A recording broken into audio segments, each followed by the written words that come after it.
बहुत कॉमनली लोग पूछते हैं कि मैं सागर में कोई रेसिडेंशियल प्रोजेक्ट लॉन्च करना चाहता हूं या कोई ग्रुप ऑफ प्लॉट्स हैं जिनको मैं सेल करना चाहता हूं, तो क्या सर हमें रेरा रजिस्ट्रेशन या रेरा कंप्लायंसेस रिक्वायर्ड हैं क्या?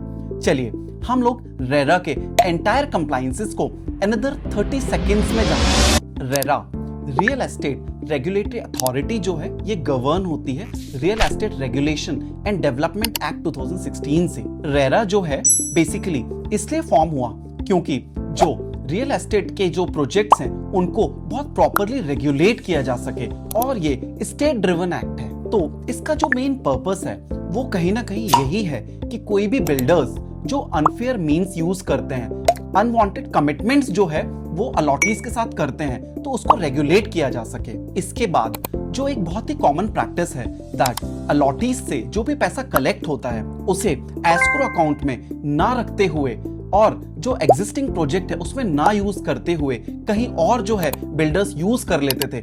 इस तरीके की मैल प्रैक्टिसेस को कहीं ना कहीं रोकने के लिए रेरा का जो है रोल बहुत इंपॉर्टेंट हो जाता है। अब हम लोग बात करते हैं इसके रजिस्ट्रेशन के संबंध में। तो सबसे पहले रजिस्ट्रेशन के लिए जो रिक्वायरमेंट है वो यही है कि अगर कोई भी project 500 square metre, 500 square metre या उससे ज्यादा है तो कंपल्सरीली हमें रेरा में रजिस्ट्रेशन करना और इसके कंप्लायंसेस करना बहुत बहुत जरूरी हो जाता है। और साथ में अगर इस प्रोजेक्ट में 8 या उससे कम अपार्टमेंट्स हैं तो रेरा रजिस्ट्रेशन रिक्वायर्ड नहीं है। तो इसका मतलब ये हुआ कि अगर लैंड जो है वो 500 स्क्वायर मीटर से कम है और नंबर ऑफ यूनिट्स इसमें जो निकलते हैं वो 8 या उससे कम है, तो इसका मतलब कोई छोटा बिल्डर है, उस केस में रेरा रजिस्ट्रेशन की रिक्वायरमेंट नहीं होगी। बट ये लिमिट कैसे भी एक्सीड होती है तो कंपल्सरीली रेरा रजिस्ट्रेशन रिक्वायर्ड होगा।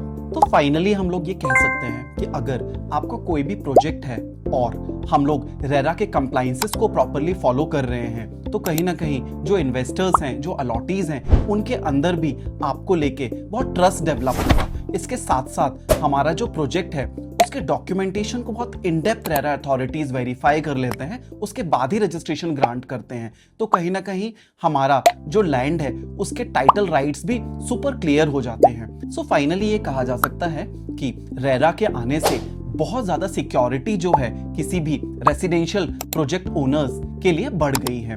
इसके साथ साथ ये भी कहा जा सकता है कि जो पहले डाइवर्जन ऑफ फंड्स जो इन्वेस्टर्स या बिल्डर्स कर देते थे वो कहीं ना कहीं बहुत ज्यादा क्रिब हो गया है, और किसी पर्टिकुलर प्रोजेक्ट का पैसा बिल्डर किसी और नए प्रोजेक्ट में या किसी और लोकेशन पे इन्वेस्ट नहीं कर सकता। लास्टली मैं एक बात कहूंगा